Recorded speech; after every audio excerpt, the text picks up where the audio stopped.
biggest trans-regional organization. Zoon, welcome back to the show. Thank you for inviting me. Yes, I think we are battling a bit to hear Zoon. Zoon, are you with us?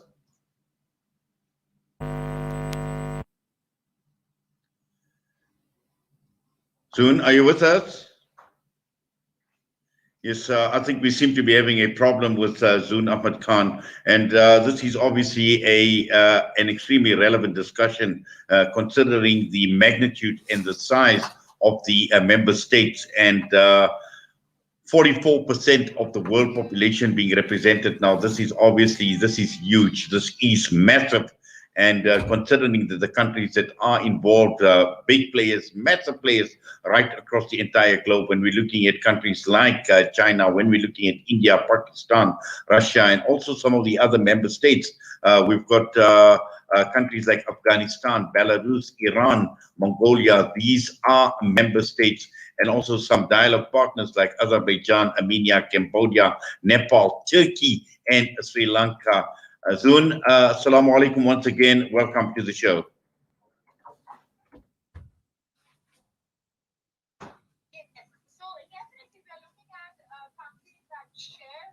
Well, definitely there seems to be a problem, and we're going to have to obviously possibly look at doing this interview at some other time, because we seem to be having a major problem at this point in time. But just to understand some of the issues that obviously we have been talking about, particularly looking at the Shanghai Cooperation Organization.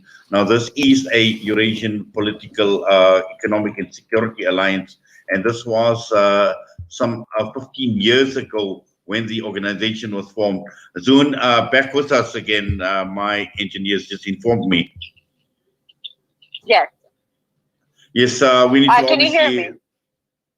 Yeah, there seems to be a bit of a distortion on the line, actually, and obviously it does affect, a quality broadcast. But yes, you can continue. Yes. So yes, we are looking at a region that is connected through borders, through linkages, economic linkages, and also an important factor within the SCO is historic linkages. So the main concept, I think I could try to emphasize the idea, the philosophy behind the Shanghai Cooperation Organization. It is to shift away from a zero-sum mindset and shift towards a more open mindset that's about building trust, building partnerships, and resolving our differences through practice, through practical measures, by enhancing what we share in common. So one key example over here is that sometimes countries may have issues, I think, between neighboring countries, misunderstandings about how the borders should be. Some of these issues were inherited because of a colonial past, etc. So there are many reasons. But one way to move forward is to focus on what we have in common. And what we countries in general, especially developing countries, have in common is the fact that we need to improve the quality of lives of our people, is the fact that we need to improve economic development, find more opportunities for a dynamic youth in our country. And this is something where neighbors that may not see eye to eye 100%, this is something where they can sit together and think about how can we facilitate progress and development. And I think this is exactly where we talk about a shift away from a zero-sum mindset, because giving you a basic example, the stability, the peace process, and political stability and overall prosperity in Afghanistan, for instance, is paramount to its neighboring countries. The neighboring countries cannot move forward, cannot build economic linkages and networks to their potential unless their neighbor is peaceful, stable, and prosperous. So this is one small example, and I think this is exactly what we are looking at about when we talk about the 18 countries. And another thing, this is the 20th year since the establishment of the SCO, and this year from 18 countries, the SCO will expand to 20 countries by also including Egypt and Saudi Arabia as observers. So that's also, I think it's a positive way forward to bring more countries in the fold and to build a community of development and nurturing each other in the long run. Zoon, just a thought as you've been talking, and obviously we're talking of a lot of these countries that are obviously powerhouses in their own way and very, very relevant. But, just looking at, for instance, you've got organizations like the European Union as well, where you've got all these member countries cooperating in more ways than one. And some of the issues that you have been talking about, things like security issues, guarding against external forces, external threats, Yeah, and I think the your like voice is as a bit well. distant. So you're comparing with the European Union, correct? Yes. Yes. Okay. Okay. So so the point is it like the European Union? Does it aspire to be like the European Union? I guess, if this is what Yes. you're asking. Yes, that is exactly the question that I'm asking. That are we looking at another European Union scenario European evolving Union. with the Okay. SCO?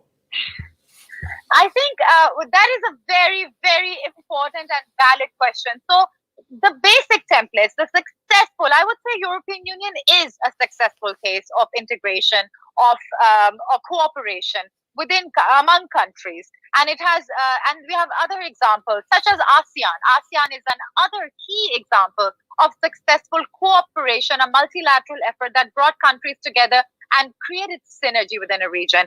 Another key example, I mean, one that the SCO is often compared with is NATO. So what I think is, first of all, first I'll address the NATO comparison quickly, because NATO is an alliance. And as I said, the SCO is not an alliance. It is a partnership. It is not built against a certain threat or as far as another country or something. It's built against challenges, and the challenges are evolving. So these challenges could be economic, security, strategic, etc., etc.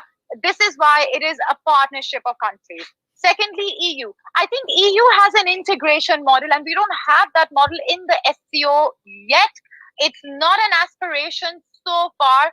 What the SCO could be more similar to, perhaps, could be ASEAN, where ASEAN is not like integration in terms of the financial systems, but really just creating a market for these countries to have better mobility.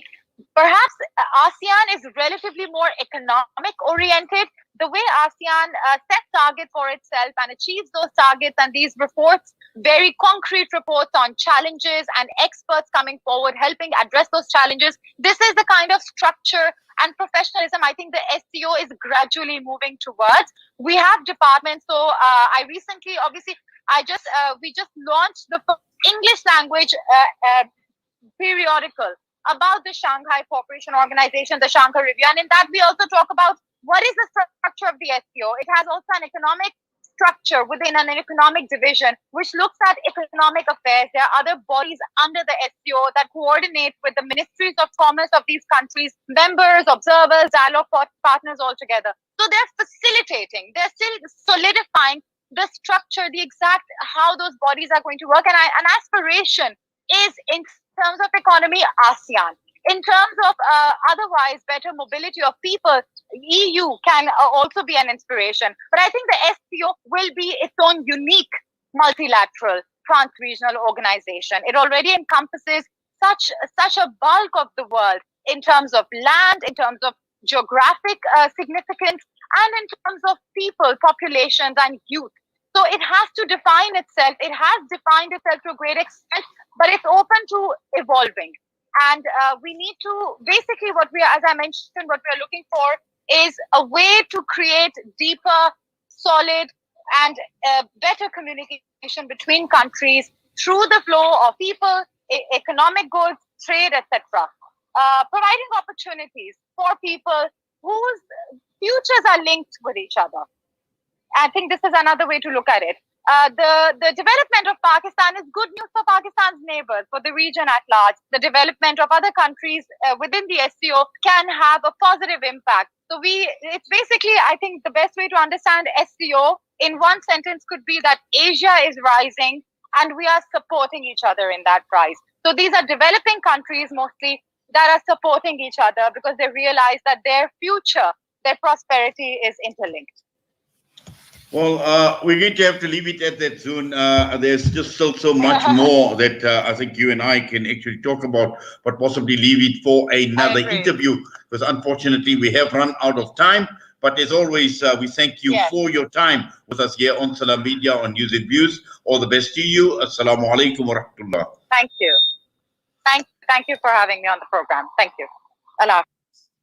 Zoon Ahmed Khan joining us out of China this morning, talking about the SCO, the Shanghai Cooperation Organization, and this obviously encompasses a number of states right across the Asia and also part of Europe as well. Countries like Turkey, we're looking at countries like Russia as well, and also countries like India, Afghanistan, Pakistan, Sri Lanka.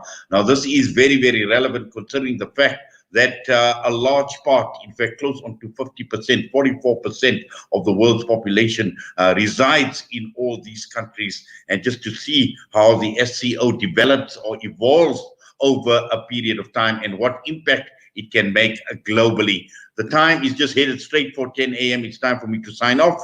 I'll be back with you once again tomorrow, being the day of Friday on News and Views. So from myself and the rest of the team, have yourself a wonderful day. Assalamu alaikum wa rahmatullahi wa barakatuh.